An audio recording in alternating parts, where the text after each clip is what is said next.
राधे राधे दोस्तों, आप सभी लोगों का मेरे बाल गणेश चैनल पर स्वागत है। आज मैं आप सभी लोगों को पितृपक्ष में पड़ने वाली इंदिरा एकादशी व्रत की कथा सुनाने जा रही हूँ। कृपया करके इस वीडियो को पूरा जरूर सुने और इसे बीच में ना छोड़ें।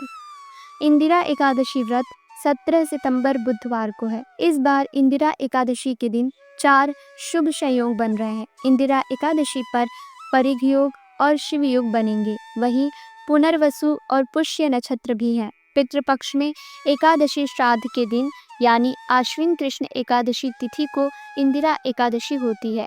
इस दिन व्रत रखकर भगवान विष्णु के ऋषिकेश स्वरूप की पूजा करते हैं और इंदिरा एकादशी व्रत कथा सुनते हैं।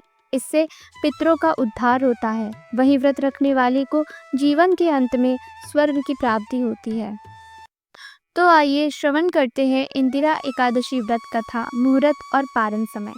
इंदिरा एकादशी की व्रत कथा। पौराणिक कथा के अनुसार एक समय धर्मराज युधिष्ठिर ने भगवान श्री कृष्ण से निवेदन किया कि आप मुझे अश्विन कृष्ण एकादशी व्रत के महत्व, पूजा विधि और उससे मिलने वाले पुण्य के बारे में बताएं। इस पर भगवान श्री कृष्ण ने कहा कि अश्विन कृष्ण एकादशी व्रत को इंदिरा एकादशी के नाम से जानते हैं।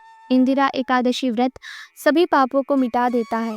जो व्रत रखता है उसके पितरों का उद्धार करता है, उसे यमलोक की पीड़ा से मुक्ति मिल जाती है। वहीं जो व्यक्ति इंदिरा एकादशी की कथा सुनता है उसे वाजपेयी यज्ञ के समान पुण्य लाभ होता है। अब आप इंदिरा एकादशी व्रत की कथा सुने। सतयुग में राजा इंद्रसेन का महिष्मति में शासन था। राजा इंद्रसेन दयालु और परोपकारी राजा थे। वे अपनी प्रजा के सुख और दुख के साथी थे। उनका राज्य धन और धान्य से परिपूर्ण था। वहाँ कोई कमी नहीं थी। एक बार राजा इंद्रसेन अपने दरबार में बैठे थे। तभी देवर्षि नारद जी वहाँ प्रकट हुए। राजा इंद्रसेन ने उठकर उनको प्रणाम किया और बैठने के लिए आसन दिया।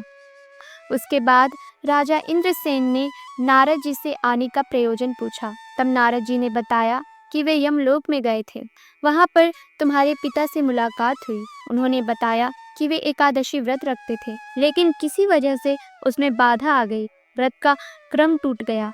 इस वजह से उनको यमलोक में यमराज के पास रहना पड़ रहा है। यदि तुम इंदिरा एकादशी व्रत विधि विधान से रखकर श्री हरि की पूजा करो तो उनको यमलोक से मुक्ति मिल सकती है। उनका उद्धार हो जाएगा और उनको स्वर्ग में स्थान मिलेगा। ये बातें सुनकर राजा इंद्रसेन ने नारद जी से इंदिरा एकादशी की व्रत विधि विस्तार पूर्वक बताने का निवेदन किया, ताकि वे उस अनुसार ही व्रत करके अपने पिता का उद्धार करा सकें।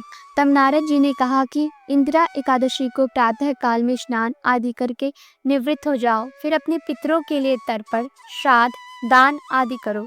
उस समय वहां पर भगवान शालिग्राम को जरूर स्थापित करना, फिर दान, दक्षिणा और ब्राह्मण भोज कराना। भोजन का कुछ अंश गाय को खिला देना। जब ये कार्य हो जाए तो फिर भगवान विष्णु के ऋषिकेश स्वरूप की पूजा करें। भगवान ऋषिकेश को अक्षत, फूल, हल, धूप, दीप, नैवेद्य, चंदन आदि अर्पित करें। दिन भर फलाहार पर रहना। रात के समय में जागरण करना।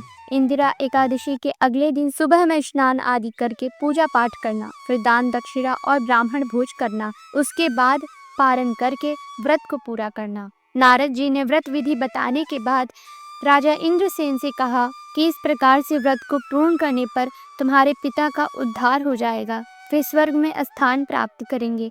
इसके बाद नारद जी वहां से चले गए।